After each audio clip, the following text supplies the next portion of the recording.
Thanksgiving Day, a national holiday. In 1621, the Plymouth colonists and Wampanoag Native Americans shared an autumn harvest feast that is acknowledged today as one of the first Thanksgiving celebrations in the colonies. For more than 2 centuries, days of Thanksgiving were celebrated by individual colonies and states. It wasn't until 1863, in the midst of the Civil War, that President Abraham Lincoln proclaimed a national Thanksgiving Day to be held each November. In September 1620, a small ship called the Mayflower left Plymouth, England. It carried 102 passengers, an assortment of religious separatists seeking a home where they could freely practice their faith, and other individuals who were lured by the promise of prosperity and land ownership in the New World. Throughout the first brutal winter, most of the colonists remained on board the ship, where they suffered from exposure, scurvy, and outbreaks of contagious disease. Only half of the Mayflower's original passengers and crew lived to see their first New England spring.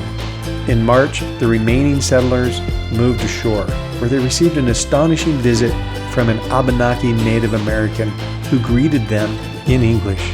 Several days later, he returned with another Native American, Squanto, a member of the Patuxet tribe. Squanto taught the pilgrims, who were weakened by malnutrition and illness, how to cultivate corn, extract sap from the maple trees, catch fish in the rivers, and avoid poisonous plants. He also helped the settlers forge an alliance with the Wanapog, a local tribe. This alliance endured for more than 50 years. In November 1621, after the Pilgrims' first corn harvest proved successful, Governor William Bradford organized a celebratory feast, including the Wampanoag chief Messoit, now remembered as America's first Thanksgiving.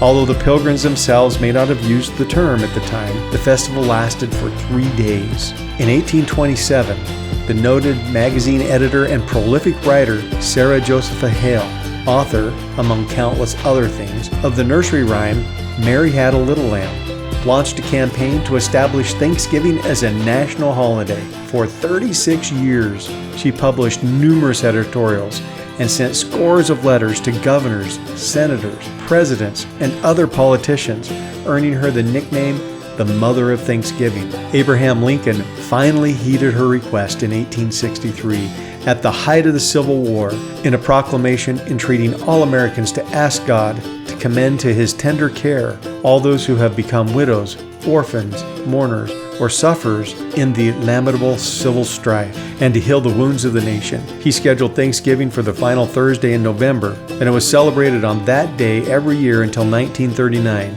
And in 1941, President Franklin D. Roosevelt signed a bill making Thanksgiving the 4th Thursday in November.